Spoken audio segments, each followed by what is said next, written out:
Hello, Governor. We have another car here. It's a 1983 Aston Martin Lagonda. It's made by Johnny Lightning. And let's see what the stats here say. There's an LED dashboard in the early 80s. Lagonda replaced by 3 CRT monitors, which is pretty interesting. 3 televisions for the dashboard. Touch sensitive panel behind the wheel on the 83 model. Okay, some nice photos of the other releases, so I do like that about this brand. You get an idea of what else you can buy. Okay, I found out about this model on Champion DJ K's channel. He was showing this off, and I like Aston Martins. I remember seeing this in like magazines and stuff and thought it was just a funky looking vehicle. It's just so wedge-like, right?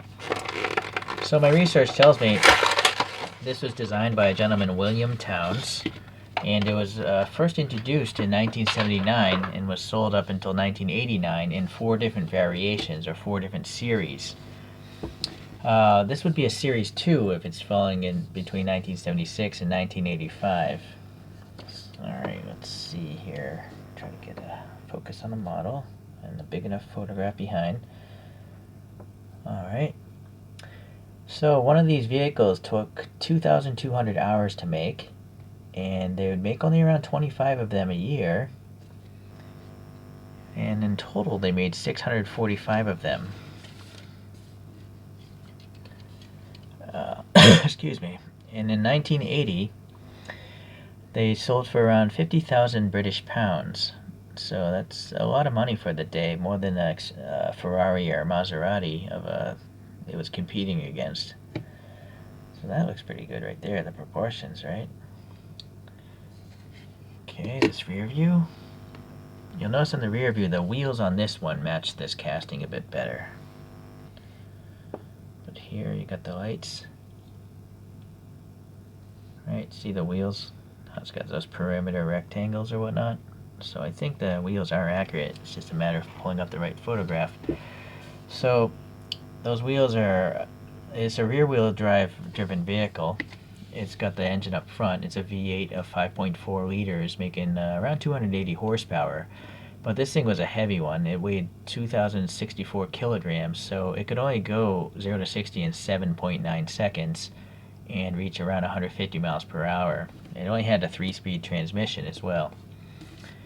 So it was really popular, I guess, in the Middle East. A lot of them were purchased there. I don't know if I've ever seen one of these in person. I don't think it was really popular in the States. Okay. I am curious about the scale of this thing. So I looked up the overall length of 5,282 millimeters. So let me zero out my calipers.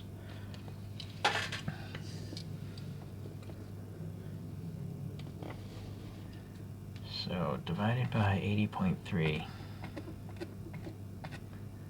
It's a little bit small.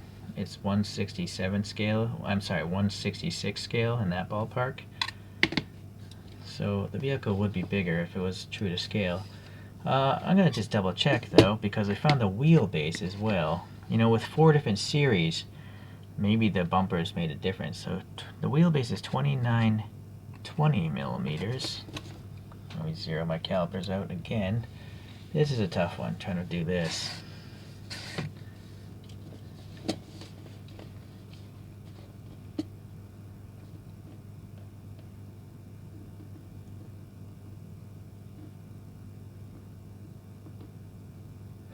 It's so time consuming. This is why I don't do the wheelbase one, but I like the Aston Martin. So 45.6.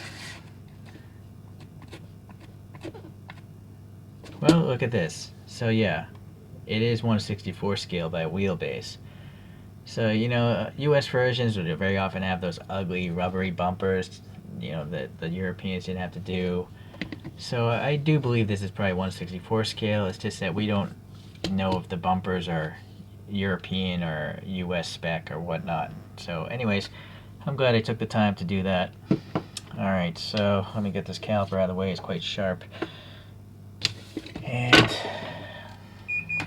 so we got this blue color again. It's let's see, light blue metallic. Not a very original name for the paint code, but that's pretty much very descriptive though. It is metallic and it is a light blue. can kind of see, I don't know, it's a little splotchy though. It's not the finest flake, you know, it's kind of a big flake going on in there.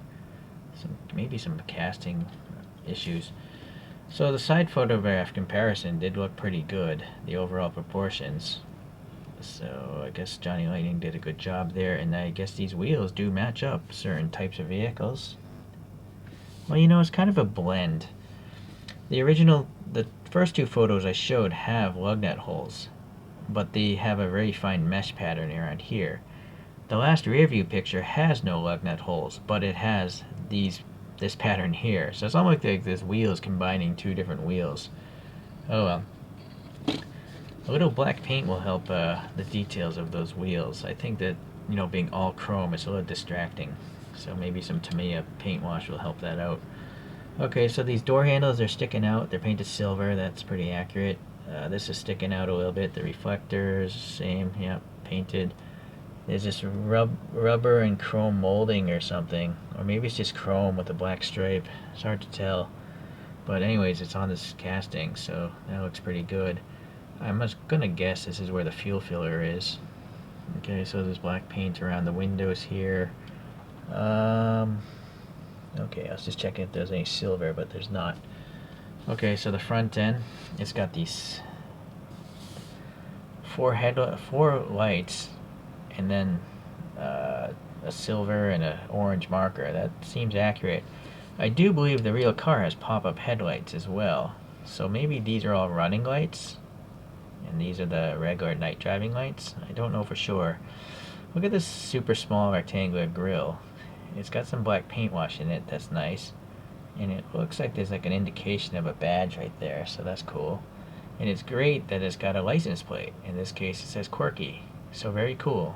Very cool. I like it. And it's got black paint there, just like the real photograph. Same. The black is running around down the whole outside and wrapping around the back. So yeah, the license plate again looks good. Some silver here on these lights for the license plate, and then good color separation here, printed on lights. You know, red, white, red reflector, orange turn signal. Okay, so unfortunately I don't see any red here for these reflectors, and then I don't see any exhaust pipes at all. Would have been nice if they carried this metal across here and had a muffler with a little tip there, but I'm not sure why they would choose to do that. I mean, if they're going to go through the trouble of casting this, why wouldn't they just cast some rudimentary exhaust in there? Strange. Okay. It is riveted together, so that's unfortunate. And Johnny Lightning doesn't seem to care about the scale of their tires. It's nice that they're treaded, but I don't think these are accurate in their width. This is believable, I suppose, but I don't think they would be this wide up front. And it is kind of weird also. Why is it so smooth on the outside but not on, you know, ribbed here? Oh well. The white stripe here is actually pretty good. It's just I gotta press the tire on a little bit better. Here, the front one is pretty concentric. Yeah, that's pretty good. Yeah, so it could have been a lot worse, right? So good tire printing on this one.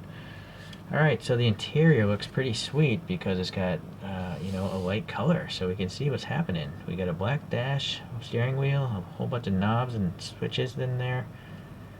Yeah,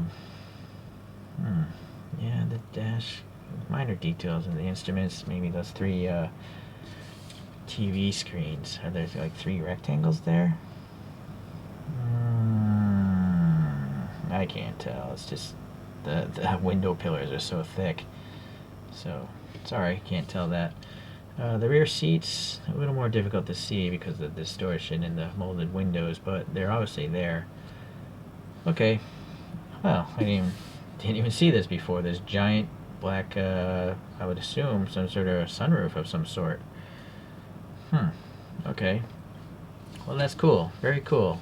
I'm very happy I have this. Even you know, it's not a premium brand, but it's actually pretty good.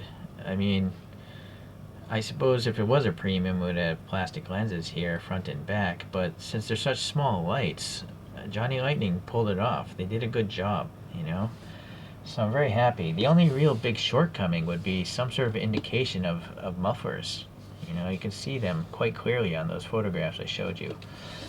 Alright, well, let me get the one of these spinning things and we'll compare it to a couple other Aston Martins. So again, there's that rear photo, right? It's quite obvious, you know, it's got those exhausts hanging down. So this model here is by Kyosho. It's a V8 Vantage. It's a coupe though, I mean two-door, different class of vehicle. But I think it's from the general ballpark of the 70s, 80s.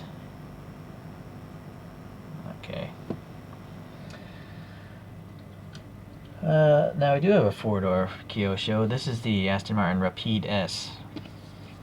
And so that's obviously a different generation, much more swoopy styling and all that.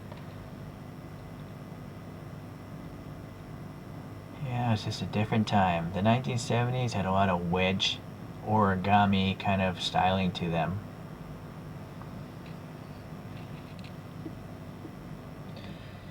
Okay, so there's this guy. Here's a totally modern vehicle. This is a Tarmac Works DBS Superleggera. I wanted to pull this one out because look how big this thing is. This is a two-seat sports car, or maybe it's a 2+2, I forget. But I did measure it with the calipers, and it is 164 in overall length. So it's just a modern vehicle. It's huge. Very huge.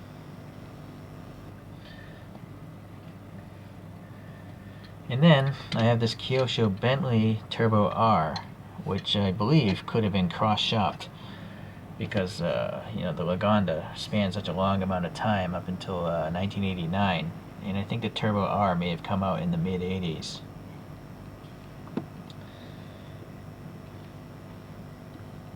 Alright.